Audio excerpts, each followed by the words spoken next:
Thanks for downloading the C-Suite podcast that we're recording at the 4th Mad World Summit, which has become the global go-to solutions-focused conference and exhibition dedicated to turning talk into action, creating cultures of care and embedding mental health and wellbeing as a strategic business priority.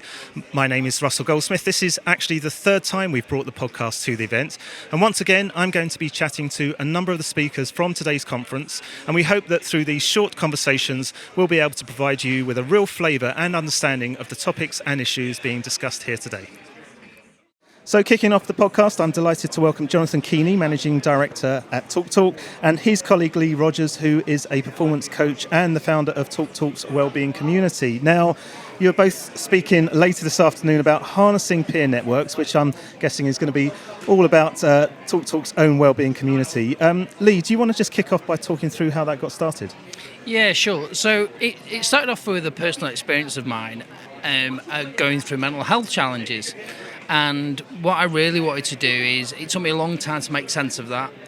And about 9 years ago, I kind of then got to a realization that actually I could do something with this, having gone through the experience and come out the other side of it. So about 4 years ago now, I put my story on LinkedIn, and then from that I really wanted to then take my experience and then relate it to other colleagues that were going through similar things. And I got really curious around what were the other things that people were challenged by. So for me, it was bipolar. For other people, it might be depression or anxiety. And then it's kind of snowballed into lots of other topics, such as menopause right now. So that's really been what it's all been about. And when you first set up this community, how many people kind of joined it? Roughly about 50 people, Right. and that took quite a long time to get it going. It wasn't the thing, it wasn't the trendy thing to do at the time, and it was quite clunky, if I'm really honest. Right. JK, let's just pick up the story there then. How have you built the community and what levels of engagement are you seeing in it? So it's absolutely fantastic. I mean, I joined the company and, you can't not be inspired by the story that Lee shared. I saw the impact that his story was having on others, because actually for those where Lee was talking to them, it was actually normalizing the topic that Lee was discussing, which is a very personal story of his own that was helping other people. Lee asked me to attend this International Men's Day videoing where we brought people together to share their stories. And, I was just having a conversation with people, and what we realised is it was starting to normalise that if ExCo members or executive committee members can talk about their own personal insights, then everyone can talk about these things. And what that's done is it's allowed us to take on the next topic, and actually bring all the leadership together, which then normalises the topic for the rest of the organisation. Yeah. And it's all credit to Lee, but we now have over 20% of the organisation that are on the wellbeing community, active members, tackling, some people in some areas of campaigns and others in others. Yeah. And it really is helping bring the company together. And we've called it our Talk Together series now. Fantastic. And that's how we launch new campaigns. Lee, are you surprised at the growth, or is it something that you kind of expected would happen? Surprised initially, because when you start anything off, and anyone knowing their own business or the startup stuff, it's always really hard work to get it going. Yeah. The JK will probably say a little of his role that he didn't do that much, but actually what it gave people a license to do is it became that much more credible. Yeah. Like you said, seeing ExCo members with colleagues tackling issues, it was kind of revolutionary, and it meant that we could really talk about things that previously weren't talked about. I was going to ask, actually, can you share any particular examples that from any one individual that's been a good case study on it? So there's one that stands out. So there's a guy called Paul, and I won't use his surname, but he was at crisis point, and I had a one-to-one with him. He then wanted to share his story. He'd recognised that I'd shared my story, and there was a real powerful connection between us. And working alongside JK then in his business area, really and through the wellbeing community, really showcased and had a massive impact on all of our colleagues across the business. And what it did is say, actually, the well-known phrase of, it's okay not to be okay. Mm. And his strength and his courage really resonated with all of our colleagues. Brilliant. JK, what's the future plans then for the platform? How are you going to develop it? So, the sort of platform developed again this week. This week's a really important week. So it's we had the International Menopause Day. We decided to put together the start of the conversation for a new campaign under our wellness community. And we had Louise Minchin from the BBC, who's left the BBC, my sister, who's a general practitioner, come in, and I presented on a very personal story around the topic. And it's had a profound impact this week, where you've got a TV presenter who potentially feels a little bit out of reach, normalising a topic, a GP who can be a sort of a much more technical and scientific person, normalising a topic, and then the leaders of the business, and in my case, me at this time, normalising that topic for me. And what's happened is now the conversation has really accelerated through the organisation, and already the peer networks are starting to connect, and actually a new community is coalescing under the wellness community that Lee set up, which effectively will now take on its own journey. And what Lee and I see doing now is very much sort of checking across all the communities to see which ones need a little bit more investment, a little bit more involvement, which ones need reigniting with new stories and new people to come in. But we're really excited about what we can do and what we can learn from this next conversation about menopause. Well, listen, thank you so much for sharing the story. Good luck with the session. Good luck with growing the community. But for now, Jonathan, Kini, Lee Rogers, thanks for joining the podcast. Thank you very much. So I'm now joined by Estelle Hollingsworth, Chief People Officer at Virgin Atlantic, who is taking part in a panel discussion a little later today that will be chaired by McKenzie OBE of Business in the Community, who we're going to be speaking to on the podcast shortly. The keynote is titled, What If Your Job Was Good For You? Estelle, what are you looking forward to discussing in that session? Yeah, hi Russ, really nice to be here with you all. We're talking about allowing people to design their own jobs, and really the importance of thinking about return to work, basing it on trust, on flexibility and accountability, so people can genuinely take stock of where are they going to be most productive, what gives them most energy, and actually how can they build their week based on the task or activity that they have to manage. Great. So yeah, it should be a good discussion. Excellent. Now, obviously this has been a really, really tough year for your industry in particular. What I'd be keen to understand is what initiatives have Virgin Atlantic put in place over the last 18 months to support your employees, particularly with their mental health and wellbeing? Yeah, it's a really good question. And as you say, Russ, the aviation industry has been hit, one of the hardest industries. We have reduced pretty much by 50% in size. So it's been a really difficult time, challenging time for all of us. And I think actually one of the big things that we did around wellbeing initially was around the communications, that as a company we set out to make sure that everybody got as much information as they could as soon as possible, because we recognised that uncertainty creates stress or anxiety for our people. So being proactive around that piece was the starting point for what we did to make sure people felt informed, people felt that we were being honest and transparent and giving them information as and when we could give it to them. I think aside that, we really focused on how can we go through this situation, having to make people redundant, but with as much care and thoughtfulness as we possibly could.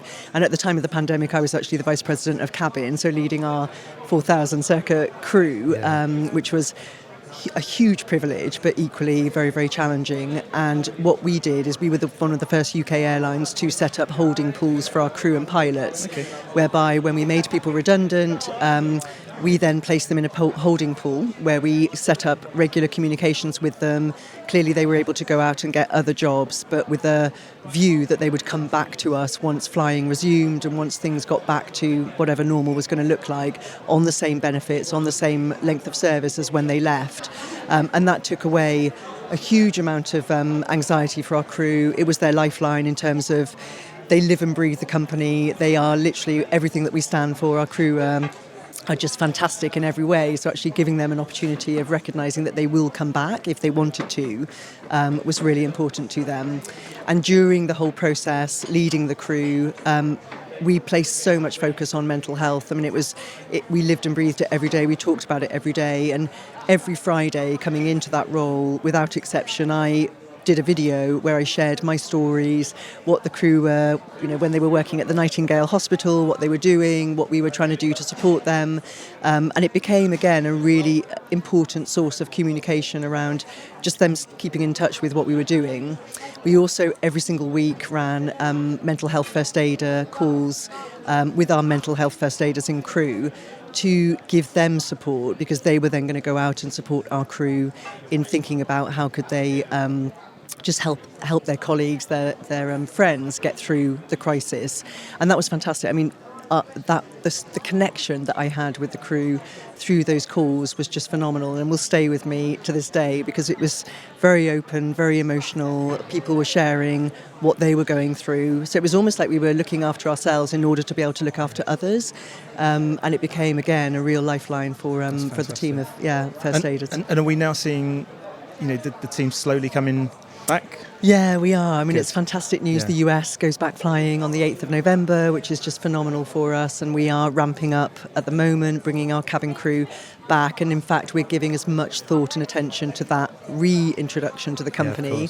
We've built a digital tool called Reconnect, which gives all of our story around what we've been through, now, who are we as a company, and spending a lot of time with all of our teams, actually crew, but also ground teams, at making sure that they can come back in the best way possible and feel again reconnected with our purpose and our vision. So it's good. We've got through the worst, for good sure. to hear. Now, obviously, in researching for this interview, I've read a couple of the blog posts that you've posted on the Virgin Atlantic website. The first of which was about your Be Yourself manifesto. Do you want to tell us a little bit about that? Yeah, definitely. Be Yourself, I'm super proud of. I mean, it's at the heart of everything we stand for at Virgin Atlantic. It came about because basically our vision is to be the most loved travel company, and our purpose is that everybody can take on the world. And there was a real recognition that actually the only way we can achieve both of those is that people can be themselves at work and can bring their true self to work. And that's every single person in the company. And so when I joined Virgin Atlantic in 2018, we set up the Be Yourself philosophy, and it came from the people, because there was an awareness that actually the world isn't perfect, and even though we had pockets of brilliance, of inclusion and real sort of understanding of the importance of diversity, it wasn't consistent right across the board. So we raised awareness of that and actually talked about stories. We brought to life the importance of allowing everybody to feel included and embracing the importance of diversity of thought, diversity of background, gender, and every element of diversity. And since then, it's gone from strength to strength, where we have now supercharged our networks. We have networks to support people with disabilities, mental health, obviously, as well as physical disability, LGBT plus network. We've got our gender, our female Scarlet network, and also our valued network, which is our ethnic minority. And what is so brilliant is the networks are the people who basically allow us to think about policies or approaches that are missing, or existing principles or policies that need to be seen through a very different lens. And we're doing a huge amount of work around mental health across all of the networks. But I am the exec sponsor of the DEN network, our disability network, and we're really bringing to life the importance of making sure, when we think about return to work, but every single daily habit, are we looking at it from a disability perspective for both our people and our customers. Fantastic. And we're doing a lot of work with our leaders around conscious inclusion. So we're setting up, we've basically instigated something around behavioural nudges, where we are in the moment nudging our leaders to think about what can they do to create an inclusive environment at work.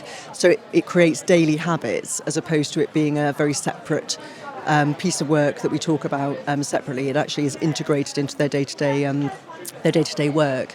And then, of course, we've got Passport to Change, which is all about the community. Well, that's the next one I was going to ask you about, because obviously, with the Be Yourself is quite internal focused.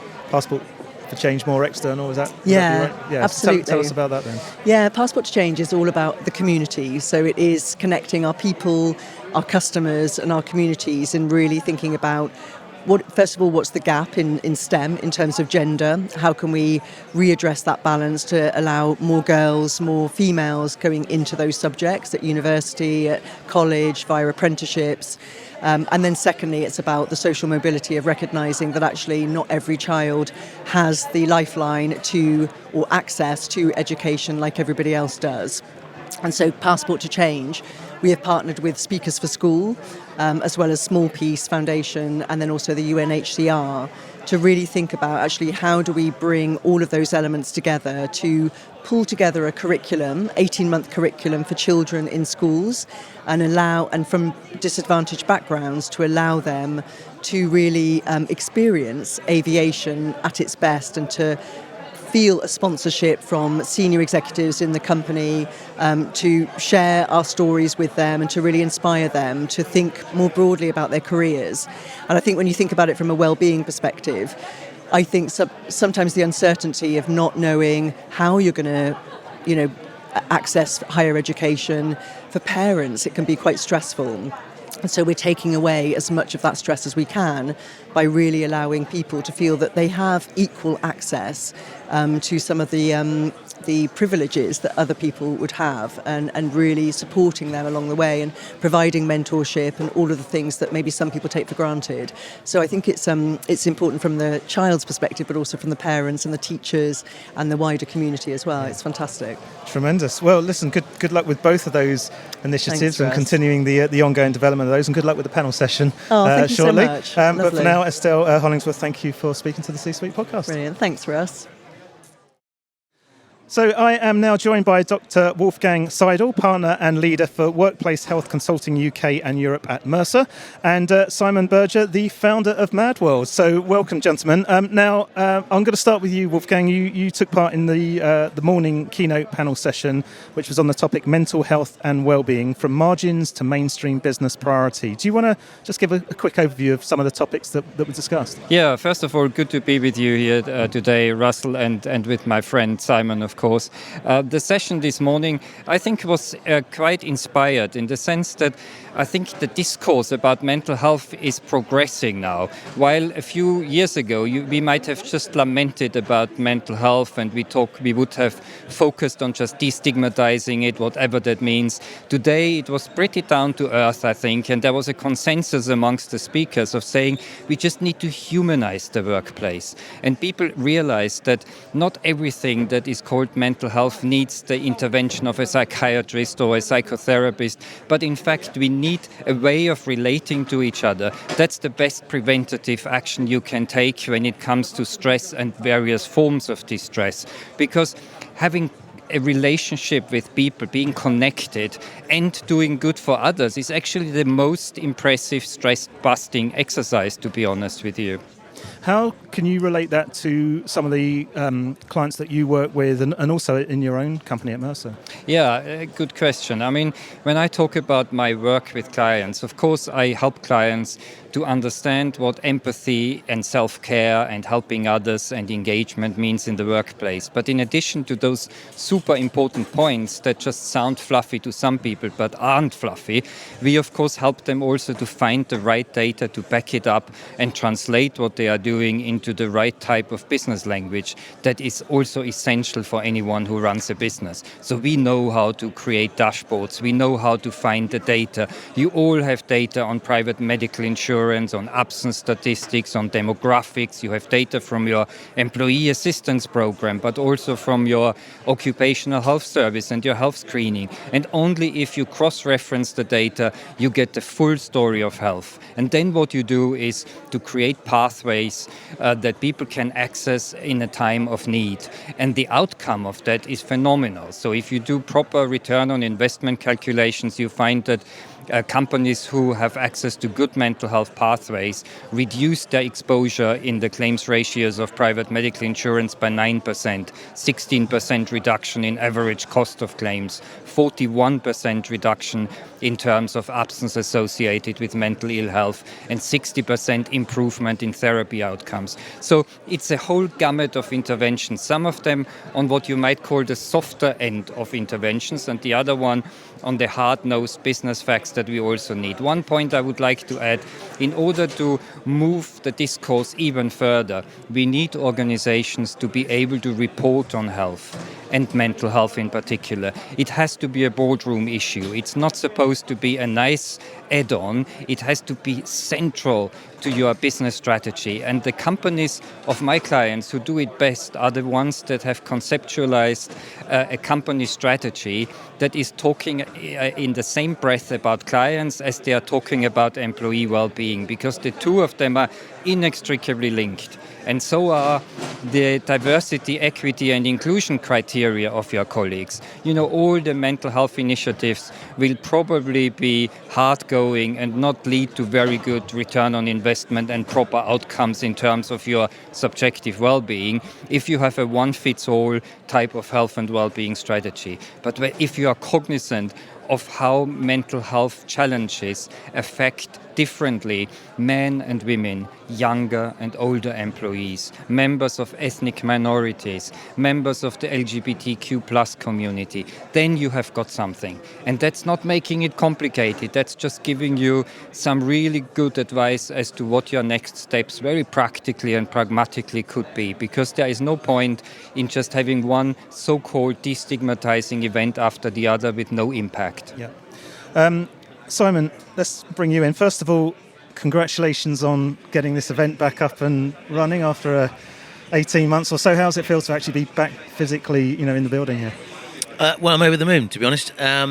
And it's just lovely to get so many people in the room again and to look down at 700 people from the opening address this morning. Just filled me with delight. I am the organiser, but you'll have to forgive the noise behind me. I can't do very much about that. We have got a full house at the moment, fine, I know. Which is great. So, I just wanted to say one thing. I listened to my learned friend and doctor with more names and numbers or no initials after his name than anyone I know, and he has lots of statistics, and I just like to share one statistic with you, which is that we all have mental health. It's not 1 in 4, 1 in 6. We all have it, and therefore we all have to look after our own and those around them. And I suppose I have no medical background whatsoever, but all I can say, the word that I'm trying to get through today is this is our time. This is our time to make the change that we can all make, because over the last 2 years, we have all had in some way, shape or form our mental fitness affected in some way.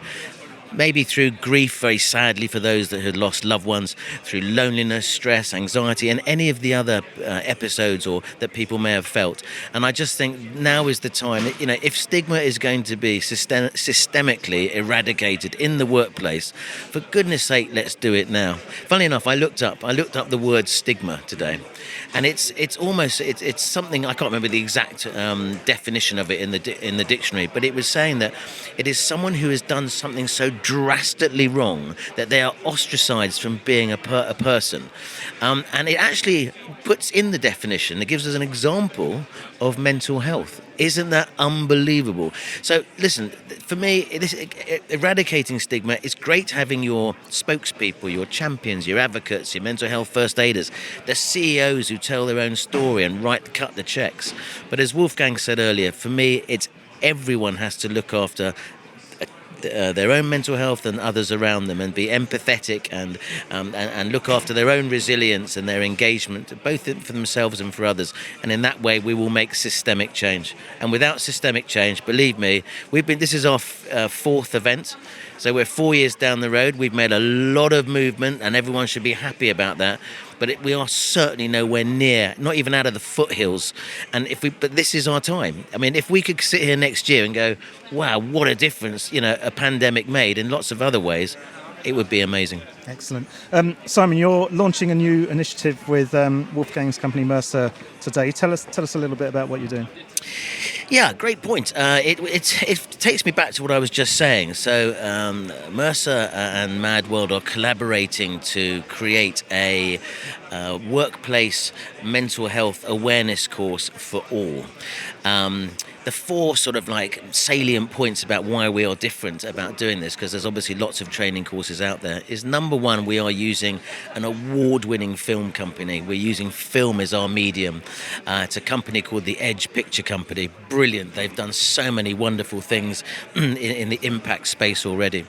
We're using celebrity and actors to enact and to emphasize key learning points of a curriculum that has been designed by Mercer, by Wolfgang here by my side.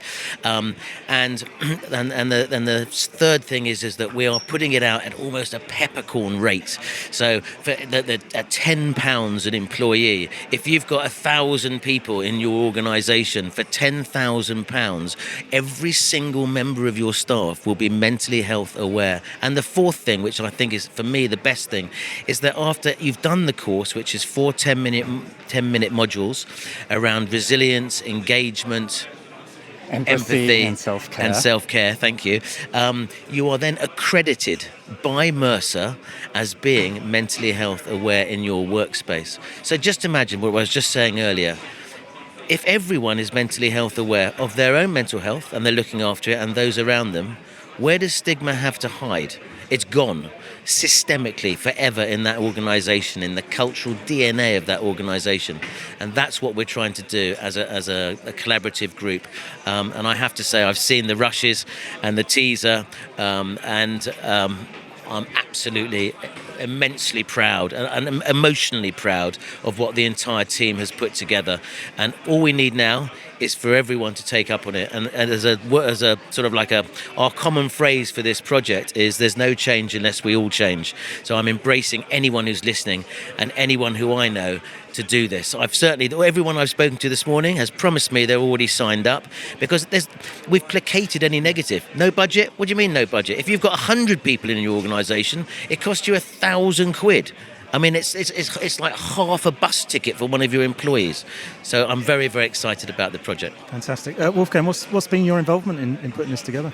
Well, first of all, you can see how well Simon and I work together. There's no ostracizing going on here. Great definition, by the way, about stigma, and the buzz around us is sort of testimony to what's going on here. We have a dedicated stand regarding those 4 films, and it's much busier than our conventional stand. So my involvement was humble as I am. I wrote the script and did the scientific advice, and I had the pleasure of interviewing 6 top-class celebrities about their own mental health story. You know, there's someone who was the world champion in boxing, there is a supermodel, there is somebody else who works for the BBC, there is somebody who used to be one of the most impressive footballers, now retired. There are people in there who are famous in the acting world or who have experienced trauma, you know. So that was a huge privilege to interview those colleagues. We don't interview like journalists. We really practice what we preach. We use empathy to have a conversation. We get incredibly valuable information from those big stars who have a good story to tell about how they fell into the depths of mental distress and how they came out of it the other end. The other aspects of it is that, of course, I am in front of camera a little bit as well to talk about some of the scientific underpinnings in a very down-to-earth kind of language. We do not want to have people mistake those series of films as a lecture at all. If you want a lecture, we can frame that around it. But what you are getting from us is something that reaches out to everyone. It is not limited to managers. It's not limited to a particular country.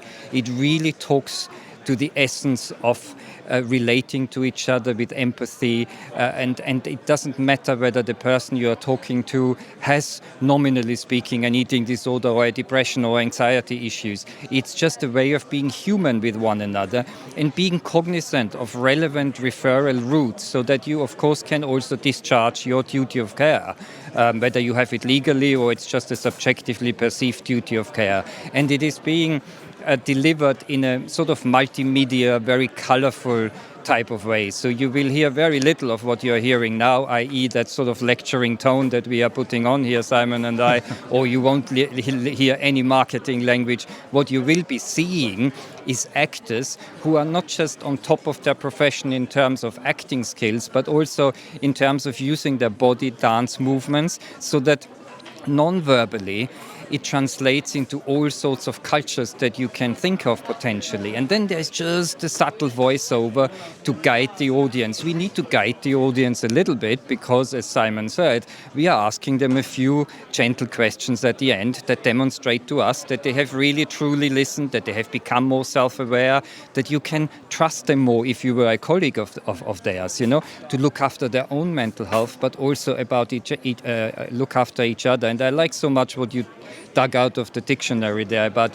defining being ostracized as part of your mental health predicament, because that really is the essence of it. We know from research again, and that will only be told as a story, not as a piece of research, that the best protective measure you can take in order to prevent distress in your life is actually to have a support network. And doing good for other people, being altruistic, which sort of makes certain hormones and neurotransmitters rush through your body and make you feel even better than when someone is doing something good to you. So in that sense, I really love what you have thrown into the conversation, because relationship is what matters. He's good, isn't he? He's very good, and it's also he's putting on the Austrian accent, by the way. He really is, because it makes him sound more sort of like. You're going to say he's just down the road in East London. Exactly. Or something. Well, I'm from Sheffield actually originally, but listen, we're going to have. God, sorry, Let Simon. me just say one thing. I just want to finish on one thing, because I know we're out of time. But one of the celebrities that we interviewed was Frank Bruno, former heavyweight world champion. And when I was trying to say to him, I said to him, look, mental health is a bit, it's a bit like common sense. It's a bit of empathy, a bit looking after each other, looking after yourself. It's a bit like common sense. And he laughed, and I won't do his accent, but he laughed and he said, yeah. He said, Simon, the problem with common sense is it's not very common. Yeah. Which I thought was just great. Absolutely brilliant. Yeah. Listen, they're all buzzing around setting up for lunch, so we better wrap this up. Simon, we better tell people where they can, our listeners, where they can actually get, subscribe or find out more information about the program. Well, look, I'm very approachable, and I would love you to contact me. You can find my stuff on madworld.com. But if you want to go and have learn a little bit more about the actual program itself, it's www.uk.mercer.com/mental-health-for-all. So if I were you, I'd just call me. Brilliant. Listen, good luck with the programme. But for now, Dr. Wolfgang Seidl and Simon Berger, thank you so much for joining the podcast. Thank you, Russ. Thanks a million. So I'm now joined by Nick Taylor, co-founder and CEO of Unmind. Nick is also a clinical psychologist. He was at the panel session all about nurturing well-being in the hybrid world of work. Nick, I'll come to you in a second about that, but just set the scene for us in terms of mental health at the moment in 2021. Yeah, it's a really interesting time. We've obviously just been and are still going through the health pandemic with COVID. And actually, it's worth remembering when we came into that, we actually had a massive problem with mental illness, particularly in the workplace. Mental illness is the leading cause of absenteeism, presenteeism and staff turnover. And that was pre-COVID. And what we've seen as a result of the health pandemic is that actually, very unfortunately, tragically, the prevalence of mental illness has increased, and there are now numerous studies coming out demonstrating that the prevalence has increased quite significantly in some places.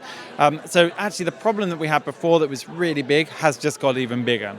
The more positive trend, however, is that as a result of what we've been through, I think we've become more open about talking about our well-being and talking about our health. We're checking in with one another more often. And in a way, what we're seeing is the shackles of stigma that have held the topic back for such a long time are falling away. And that's allowing for a more honest, open conversation, which is a real opportunity for all of us. Brilliant. Now, tell us about the session that you were in. How did that go? What were the key sort of issues that were raised? Yeah, so it was a really fascinating conversation. I was speaking with people from very large global organizations, talking about actually how has the employee experience changed. Because over the last 18 months, probably the employee experience has changed more than perhaps in the 30 years before that. And we were really focusing on what does it mean, the hybrid world of work? How will organizations make sure that they're really doing the right thing around their employee well-being in a hybrid setting? And there were so many challenges with that, because ultimately we have a very diverse workforce, and that diversity is realized by people having different lives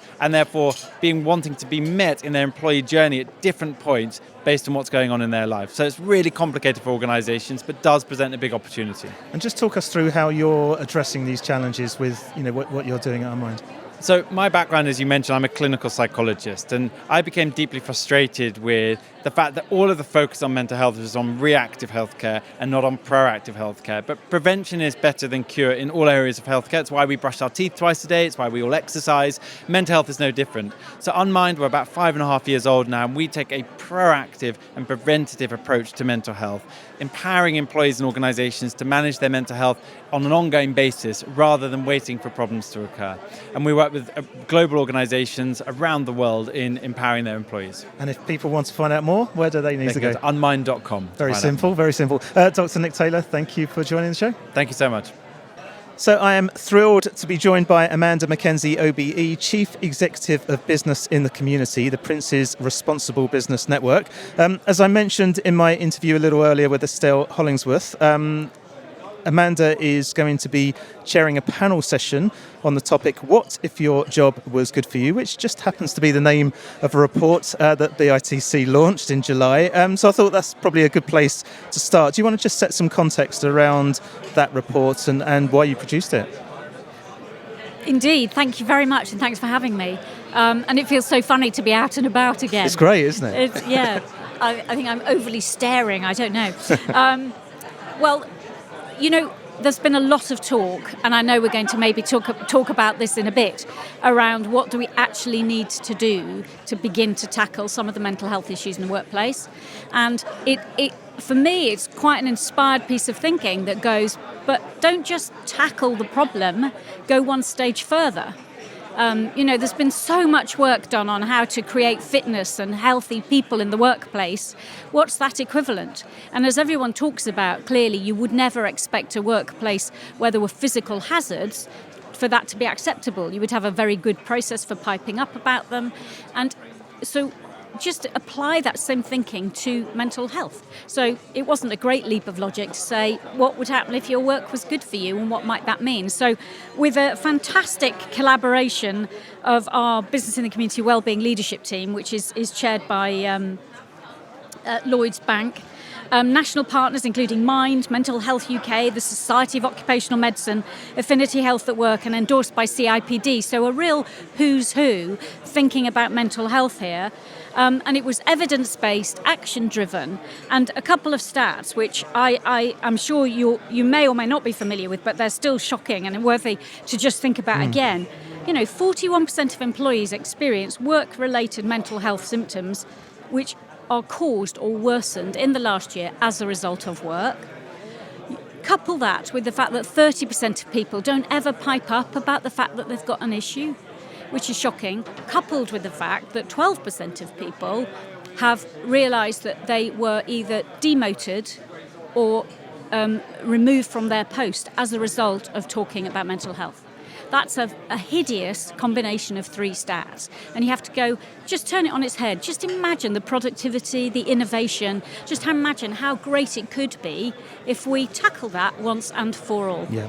Now, Amanda, this is the third time in 4 years that we've been to Mad World. We do hear the same theme quite often. And what I just wanted to ask is, are you saying most organisations still don't have mental health and wellbeing on the risk register? Well, it's for certain. I would agree. There's how are you going to know whether you're tackling it? So you need to measure how people are feeling, and you need to set what your benchmark is, and then you need to decide you're going to accept a certain amount of risk of that figure getting worse, but ideally you don't. You go, right, I'm going to get better. But if you don't measure it, you're not going to know what gets measured gets done. So that's for a start. But I think just the big finding we had was it's important to co-create your job with your line manager. So the older I get, the more I reflect on this subject. Actually, so many of the issues we face in terms of, are we creating a diverse and inclusive workplace, are we thinking about well-being holistically, are all around the calibre and the quality of the manager to have those conversations. Because if someone started by saying, what's it take for you to be as successful as I know you can be? Imagine a conversation with your employees started that way.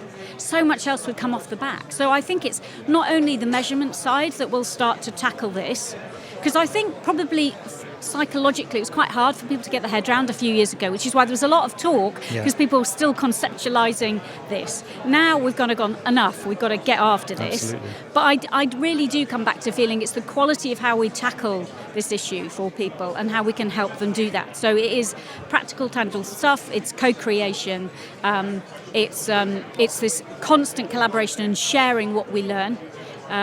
Which should hopefully mean that you and I don't need to speak again in the nicest possible sense. So what? Let's just get back to the report then. What are the main calls to action, that the report has created for employers? Well, tackle this issue. I mean, genuinely acknowledge you want to put mental health and safety on par with physical health and safety, and embrace what that actually means. And then genuinely make a commitment to co-create good jobs with people and have that conversation.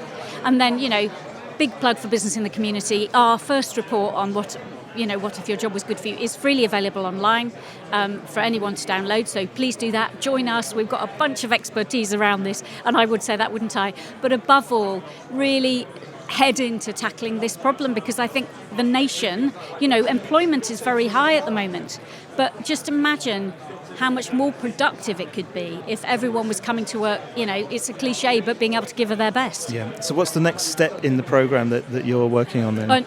Stage 2, report 2. Because what we're trying to do is steal with pride all these great moments. So one of the people on the panel is Estelle, who you talked to, is going to be talking about exactly what they've done at Virgin to begin to bring this to life. And that's what we need. We need all those examples that will inspire people to get moving. Brilliant. Now, you just mentioned about downloading the report, so where do our listeners have to go to do that? www.bitc.org.uk. Fantastic. Or some such. I think that is correct, so you're good. Amanda McKenzie OBE, thank you so much for joining the podcast. Thank you very much. So I'm now joined by Amy McKeown, who is a mental health and wellbeing strategist and consultant. Thanks for joining us, Amy. Pleasure to be here, thank you. Now, your talk that you've just given was on Mental Health 2.0, what a good mental health strategy and framework looks like. Do you want to just talk us through what you were discussing earlier? Yes, so I've been in health and mental health for 20 years, 20 years of writing and putting in strategies to organisations of all sizes. So I was talking about what Mental Health 2.0, i.e. post-pandemic mental health looks like, and guiding people, organisations through what a good strategy looks like, what a good framework looks like, and most importantly, how to navigate your way through the sort of many health and mental health providers there are now to buy the right things to implement it. A lot of people are talking about mental health, but there's very little how to actually get this right in an organisation. So I was trying to be the how. Well, you've just queued me up for my perfect next question then. How do you ensure that you've got a good strategy? Well, you make sure that it's comprehensive and end-to-end. You make sure it's got the right support. You make sure it's got the right stakeholders. But I think we need to move out of raising awareness and reducing the stigma to looking at what health and mental health provision you've got across the board. What education, prevention and promotion activities you're doing, what early intervention for staff, the role of line managers and employees in that, and then what healthcare support you've got for people who were off sick and how they're then managed back to the workplace. So a comprehensive end-to-end strategy, but that you've actually embedded through learning and development, inductions, training. It's part of your HR policies. It's a whole organisation approach. Now, you only have to take a wander around the exhibition hall here to see how many apps and services there are. How does someone at that corporate team navigate around all these opportunities for them? With difficulty. Yeah. So a lot of the people that come to me are wanting to do something with good faith, but are totally overwhelmed in a kind of rabbit in the headlights type way with how much there is there. So I was covering, what to look for in a health provider. To me, you write your strategy first, and then you choose the right providers based on that strategy. A lot of the providers out there, and there seem to be more each day, can't show really good outcomes or clinical outcomes. So what I try and encourage employees to do is to not think about health as an employee benefit, but as a health service or something that needs to be based on the clinical outcomes to have an impact. I mean, well-being apps are slightly different, but it's being really clear what you're buying and why and for what purpose, and making sure that you're efficiently and effectively using spend to drive your strategy. Amy, what's the key message that you want all the attendees here and the listeners to the podcast to take away? So I think we're still in a position where health, mental health and wellbeing are regarded as HR issues. Now we're at a point where this week the COP26 is happening. I think in 10 years' time, health and mental health will be where ESG is now. Now, the key message to take home is that the conversation for the next decade will be who pays for healthcare and what is an organisation's role in both paying for healthcare and for ensuring good health in employees. If I was Boris Johnson, I would be looking at clearing the NHS, which is backlogged and broken, by offering huge tax incentives to organisations that are prepared to commission decent primary, secondary and mental health care for employees. So for businesses, I would say this isn't an HR nice to have. It is a board level issue. You have an incentive to make sure that your staff are happy and well and are in the workplace. It is a bottom line business issue. And over the next 10 years, we're going to be asking who pays for healthcare because the taxpayer can't afford to anymore. Amy McKeown, thank you so much for joining the show. Thank you. Well, that wraps up this episode. So thanks again to all my guests who took the time to chat to us today, and to the organising team at Mad World for making it happen and allowing us to record the interviews here at the event. We hope you've got a lot out of this episode, and we'd love to hear any comments you may have on the topic of mental health and wellbeing in the workplace. So if you'd like to contribute, you can do that on our Facebook page, Twitter feed, our YouTube channel, LinkedIn and Instagram pages, which are all linked from the top of the website at csuitepodcast.com, where you'll also find all our previous shows and supporting show notes, plus links to where you can follow us for automatic downloads of each episode via your favourite podcast app. And if you've enjoyed the show, please do give us a positive rating and review. Finally, if you would like to get in touch with the show, you can do that on using the contact form on the website as well, or you can connect with me on Twitter using @Ross Goldsmith, or you can find me on LinkedIn. But for now, thanks for listening and goodbye.